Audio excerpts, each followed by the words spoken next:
Hello, Hakuna Matata. It's Friday, July 30, and we're into this.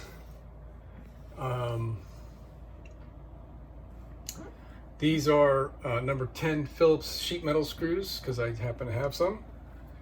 And I kind of like sheet metal screws better than wood screws. They seem to be a little bit more precisely made.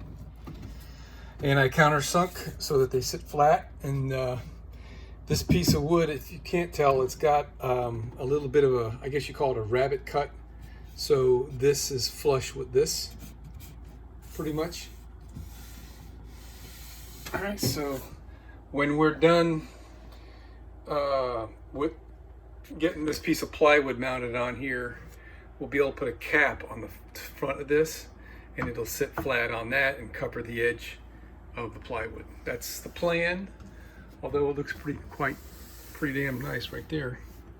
So I have another piece that I've already cut, and it's going to go on here. Let me go get that and see how it fits. All right, so this is just a 1x4 that I bought, and I think this is like 12-degree cut or something. I forget what it is. So I used a couple of sample pieces to get this figured out, what the angles were, and a little angle gauge. And so my sample pieces were pieces of scrap wood, and they weren't quite, it wasn't quite this size for this piece. It was a little skinnier, and it was the same piece that I put here because this happens to be the same angle that I need. This angle is also on this side because this here is not a 90-degree angle. It seems to be the same as that. I mean, it's all the way up in there. I don't think I could show you. No. All right, so whatever, trust me. This end is flush with this piece. And I had to make it like, it's about a ½ inch bigger than the little sample piece. I don't know why I'm rambling on about that, but anyway, this, it just happens to be the leftover piece of the 1x4 from this, and I did not trim it so I can leave it as big as I can here this way to give me more meat. So this, when I install it with roughly a 3/8 space, roughly a 3/8 space from this surface to where I want my plywood to end, and then this is going to have to be bent because the side of the bus is not straight. These surfaces are supposed to line up, and it pretty much does, I guess. So I'm going to have to now pre-drill this piece of wood and get it installed. So we're a little short down there on purpose because the bottom down here has a radius to it, and we also are getting kind of close to this drain line here. So I just cut it short to give me space to work. And this is going to be kind of an interesting deal because I'm not exactly sure where it's going to go. I mean, it's more or less going to go right about there, but I guess what I need to do is use a sample piece of plywood to lay up on it to gauge where it goes and get the first one in, and then just eyeball that little space right here until I'm happy with it, and just do one at a time. I'll be able to drill straight into here if I use a really long drill bit, which I have some of those, and they're about an 1/8 inch. I pre-drilled these with 1/8 inch. First I drilled the metal, and then I came back and put the wood on and clamped it in place with a couple of clamps. And then I drilled, no, wait a minute. I put the wood on here first, then I clamped it, and then I drilled with the 1/8 inch bit clean through the metal and the wood straight through. So I'm pre-drilling the wood to prevent it from splitting. Then I removed everything. I drilled out the metal to 3/16, and then I hit it with my countersink tool, which I've showed you guys a bunch of times. It's aircraft sheet metal, and it just is like the most perfect chatter-free countersink you could get. And every one of them is precisely the same depth. because it's got a stop on it, and it's just wonderful. I tell you what, man, all these years of working with stuff, that's one of my most favorite little gadgets. But I'm rambling on. So let me get this thing. I'll just mark it with the same spacing that I've got here, which I did math to split out, 3 inches from each end, and then 5 divide by 5. It was like 10 and 9/16 or something. So I'm gonna get this thing drilled. I won't countersink it. I'll just let the screws crush the wood wherever it wants to go, because this is all going to be hidden in here. Oh gosh.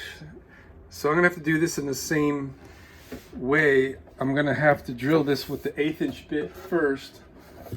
This is gonna take a few steps. I'll drill with the 1/8 inch bit first,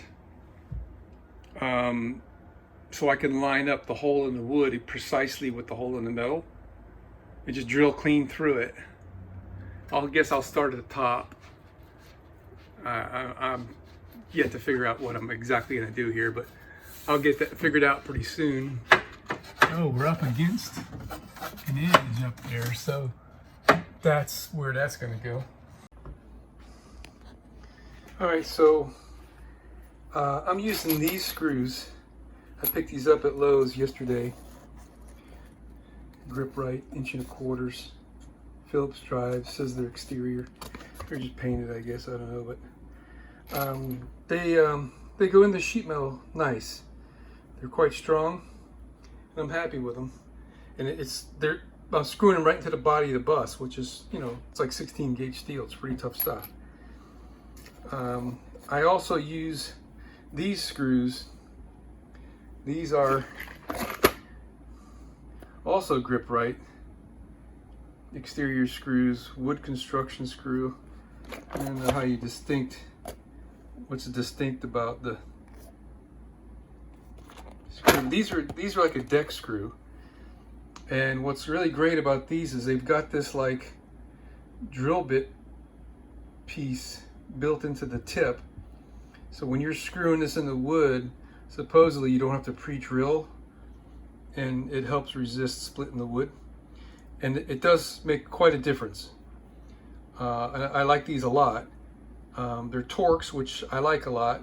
It's frustrating to have to go back and forth between Torx and Phillips all the time, though. But so anyway, here's what we've got done so far on this guy. I put the first screw in. It's kind of dark here, huh? Here's my extra long drill bit. I've had those for, golly, like 30 years. I bought a whole bunch of tools from a retired Eastern Airlines aircraft mechanic garage sale. All kinds of drill bits, hole saws, air tools. I wish I had more money and I bought more of his stuff, but let me turn on the light here, hold on. All right, the good news is I got this in. Bad news is I broke my drill bit.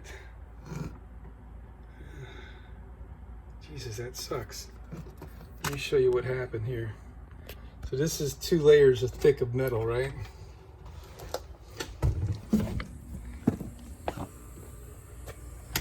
I think this is messing with me.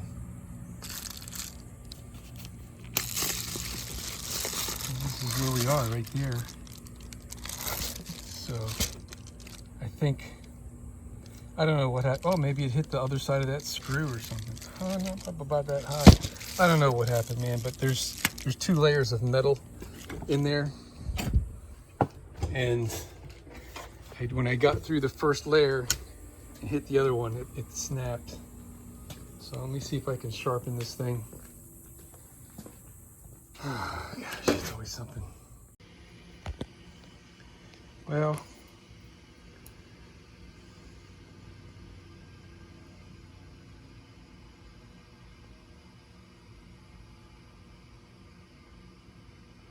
ain't bad. Just can't see good enough. I think it'll work. Jesus, that was tough. So I broke the bit again. Luckily I had another one. I found out what the problem was. The line that I was in here. I'll show you what's on the outside here. I took a quick measurement.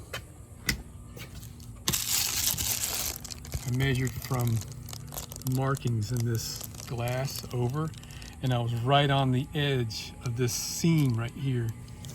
So evidently this piece rolls in, and I was coming in on the edge of this piece of sheet metal here. Hey Norman, wanna come in? Come on, buddy. Come on, Norman. All right, so she's in there, it's solid as a rock, and we're just clearing here. I'm gonna vacuum up this mess, and then we can start working on the plywood. All right, there it is. So, I mean, it's just wonderful, man. It looks great. So, yeah, it's absolutely perfect. So I am gonna have to put a line on this edge right here. Maybe I'll put the screws in first. I don't know. Gotta figure that out. And yeah, wonderful. All right, not my best work, but it's fine. There's my little woman coming in, say hello. Got a little bit of a faux pas right there, but for the most part, we're on the money. We'll put that piece of oak wood on the top of that, and a little caulk line, we'll cover that up. Solid as a rock.